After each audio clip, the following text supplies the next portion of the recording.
It's Tuesday, July 8th. We stand tall for those who are still rebuilding.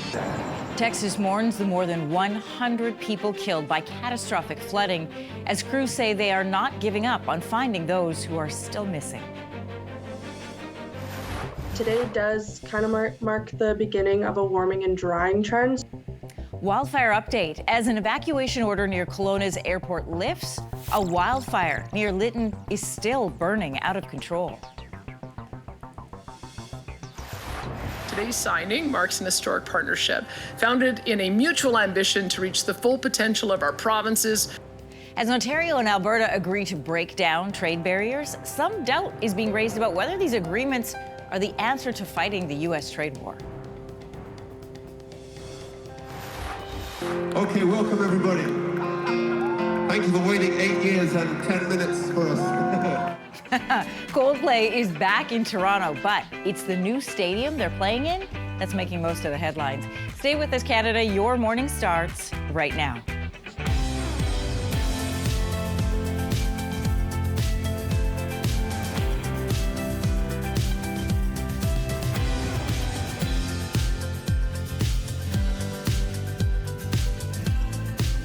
Good morning, Canada. Welcome to Your Morning. I'm Anne-Marie Mediwake. Good morning, everybody. I'm Lindsey Deluce. Hi, Kelsey McEwen. Happy Tuesday. Let's get the latest out of Texas. More than 100 people have now died from the flooding in that state. Rescue efforts are now into day 5.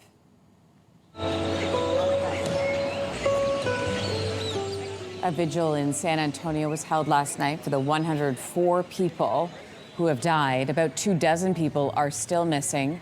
10 girls and a counselor from Camp Mystic are among those still missing. 27 people were killed in the flooding from that camp.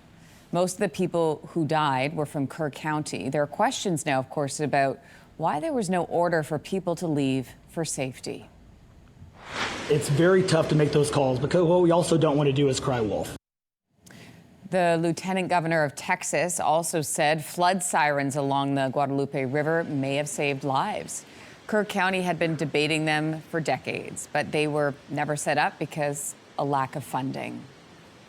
People living near the Kelowna airport can wake up in their own beds this morning after an evacuation order was lifted last night.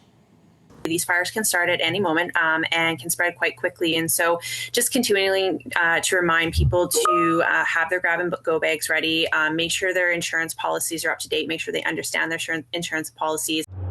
The fire broke out Sunday afternoon. What a shot that is, my goodness. Sunday afternoon, forcing 7 homes to be evacuated. 100 other homes were under an evacuation alert. Flights at the airport were canceled. The fire, though, it is now considered held. People could return home as of 6 p.m. last night, and flights have started to fly again.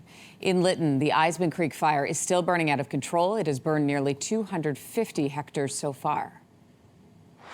It's still stressful because we don't know, with everything else going on in Manitoba right now, we don't know what is it like for us when we get there. Are the accommodations there for us? In northern Manitoba, more than 300 people living in Leaf Rapids are being forced to get out because of the fire. A growing fire south of the community is threatening hydro infrastructure, could cut power. The town of Lynn Lake, which is about 100 kilometers away from Leaf Rapids, is mostly evacuated now, with only essential workers remaining. The mayor says they need more resources. They need more firefighting resources. Meanwhile, northern Manitoba's largest city of Thompson also declared a state of emergency on Monday. Several First Nations communities are carrying out medical evacuations and preparing for potential worsening conditions. The mother of a Canadian woman in the U.S. is speaking out after her daughter was arrested and handed over to ICE. It's really horrible for her. Horrible. You say they punish people for nothing. Paula Callejas was taken into custody after a fight with her boyfriend. She scratched him after being shoved to the ground. The designer had been living in Florida, building her swimwear business and waiting for a visa application to be processed. So after being charged with that misdemeanor, she was handed over to ICE. She's been moved to multiple detention centers. She's currently in Arizona. The family says they're struggling to get basic information about her case. Global Affairs Canada says at least 55 Canadians are currently in ICE custody. Last month, Canadian Johnny Noviello died while in ICE custody. His death is currently under investigation.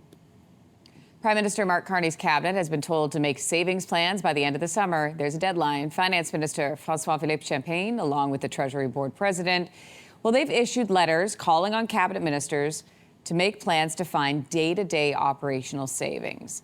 This comes as Ottawa prepares the 2025 budget to be tabled this fall.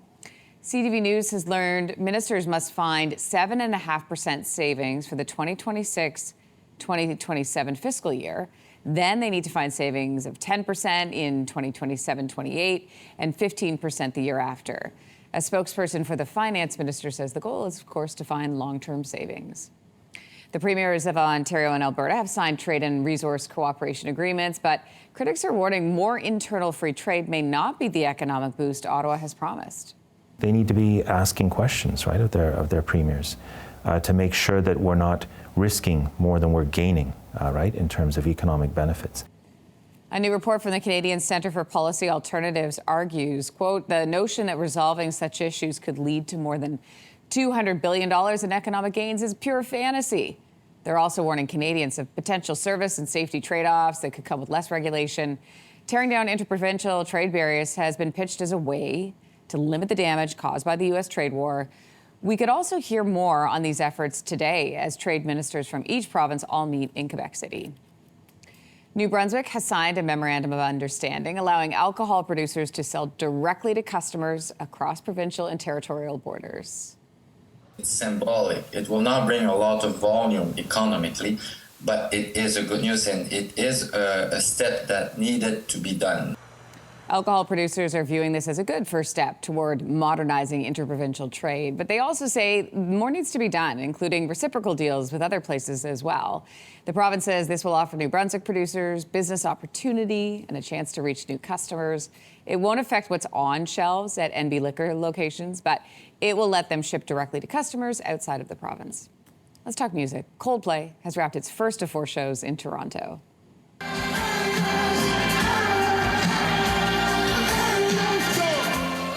So this was the first time the band has played Toronto in, more than 8 years? During the show, Chris Martin thanked the crowd for making their way to, quote, this weird stadium in the middle of nowhere.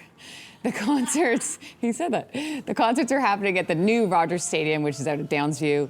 Fans are reporting a smoother concert experience, though, than the first ever show that took place at the venue last week. People said there were more signs, better signs, more bathrooms, more staff directing people out of the stadium. Coldplay will play their second show tonight, and they've got 2 more, Friday and Saturday. And Oasis Live 25 tour is off to a pretty strong start. Did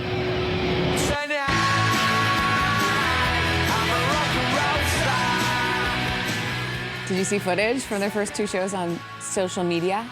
They've released this highlight reel from their stay in Cardiff. Fans have been raving about how great they sound and how fantastic the set list has been.